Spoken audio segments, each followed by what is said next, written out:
امام اعظم رحمہ اللہ کب آئے، کب پیدا ہوئے، کب دنیا سے گئے، یہ بات سوچنی، سمجھنی، سنانی، بتانی اور آگے سمجھانی اتنی ضروری ہے جتنی ضروری امام صاحب کے تعارف کی بات بھی نہیں ہے۔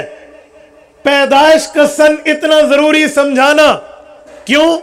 آج معاشرے میں حق کے مقابلے میں باطل مختلف شکلوں میں آیا ہے، اور مختلف پراپاگنڈا، مختلف قسم کی مٹی اور خاک اچھال کے پگڑیوں کو اچھالنے کا طریقہ نوجوانوں کے ہاتھ میں دے کر بے راہ روی کی روش پہ ڈال دیا گیا ہے۔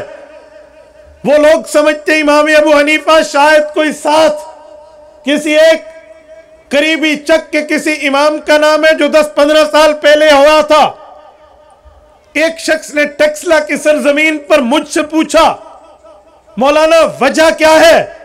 امام ابو حنیفہ کی بات کرتے ہیں، حق تو تھا کہ امام ابو حنیفہ امام بخاری رحمہ اللہ کی بات مانتے۔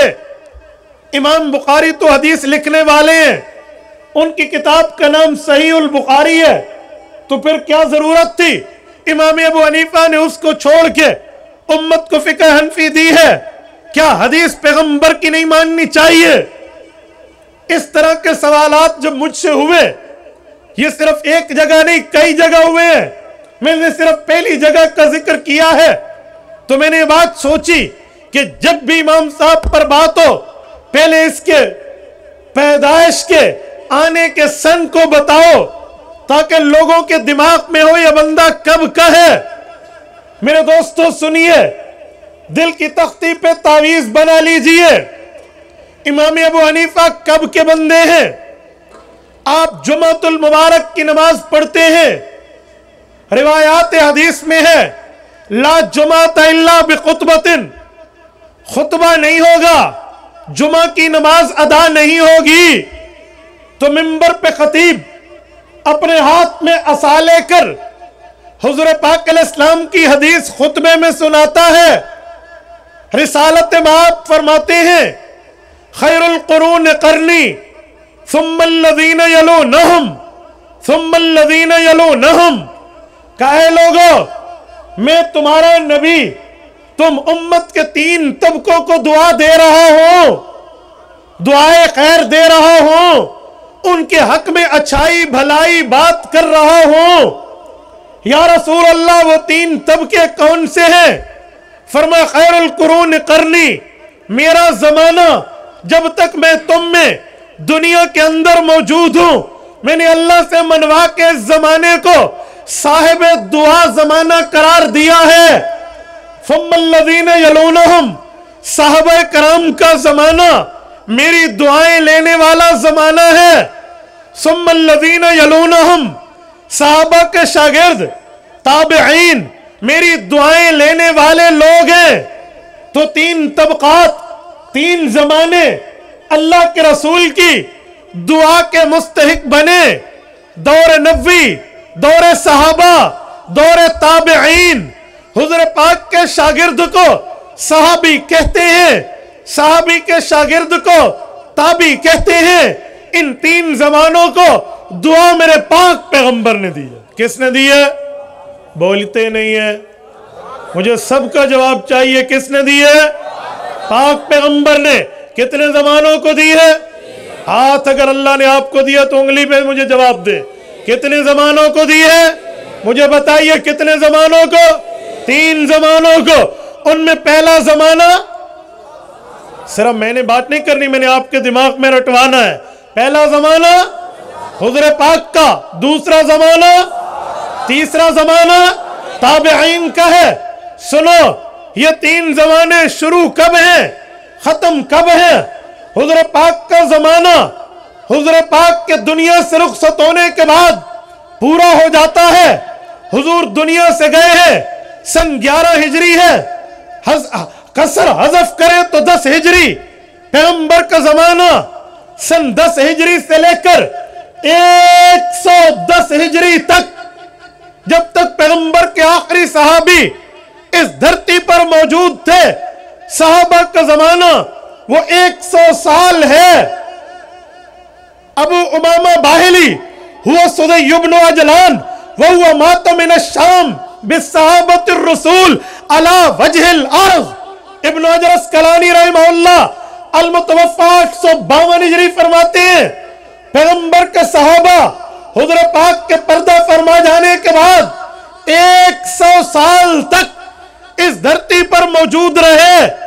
حضور گئے سن 11 ہجری، سن 10 سے شروع کرو 110 صحابہ کا زمانہ، پھر 100 سال پیغمبر کے شاگردوں کے شاگرد، تابعین کا زمانہ 210 ہجری تک۔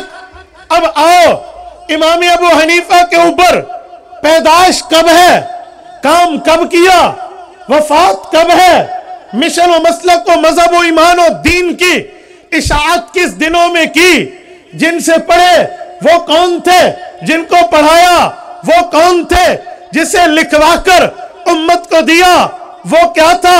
میرے دوستو امام ابو حنیفہ کب پیدا ہوئے ہیں؟ 3 روایات موجود ہیں۔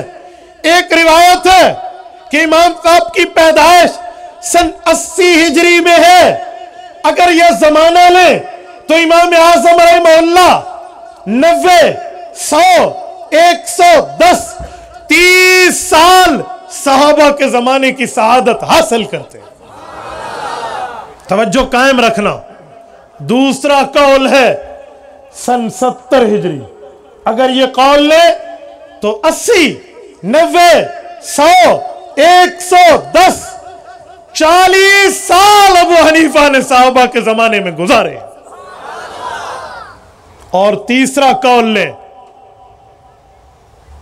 اسماعیل بن حماد بن ابی حنیفہ رحمہ اللہ والا سن 60 ہجری، تو 70 80 90 100 110 نصف صدی ابو حنیفہ نے صحابہ میں پل بڑھ کے گزاری ہے۔ یہ ہے امام ابو حنیفہ۔ اور جب دنیا سے گئے ہیں اتفاق امت کا، مورخین کا، ماہرین تاریخ کا، ایکسپرٹ آف دا ہسٹری، تاریخ کے ماہرین کا اتفاق ہے کہ سن 150 ہجری ہے۔ شعبان کی 4 ہے یا رجب کی 15 ہے سن 150 ہجری۔ 150 ہجری ابھی وہ والا زمانہ جاری تھا جس کو حضور کی تیسری دعا لگی ہے۔ ابو حنیفہ پیدا ہوئے اس زمانے میں جس زمانے کو دوسرے نمبر پہ دعا ملی۔ ابو حنیفہ دنیا سے گئے اس زمانے میں جس زمانے کو تیسرے نمبر پہ دعا ملی۔ یہ امام ابو حنیفہ ہے۔ آؤ ذرا امام بخاری رحمہ اللہ پر پیدائش کب ہے، صحیح بخاری کب لکھی، وفات کب ہے، تو آپ تاریخ سے دیکھ لیجئے، سوانح آیات اٹھا لیجئے، ان کے انٹروڈکشن تعارف پر کتابیں دیکھ لیجئے۔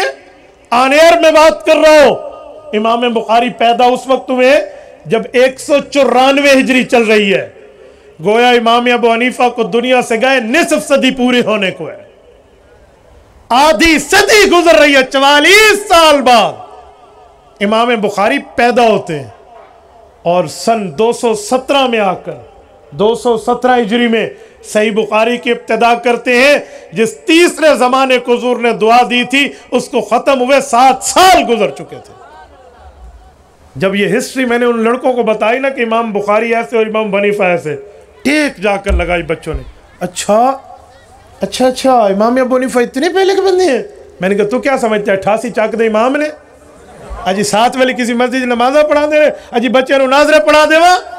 اے خدا کے بندے، امام صاحب کے تعارف پر آپ امام صاحب کے معاملات پر آگے بتانا سیکھیں۔ میں اسی لیے کہہ رہا ہوں اگر ہم یوں تعارف نہیں کرائیں گے تو ہم کیسے بتا پائیں گے۔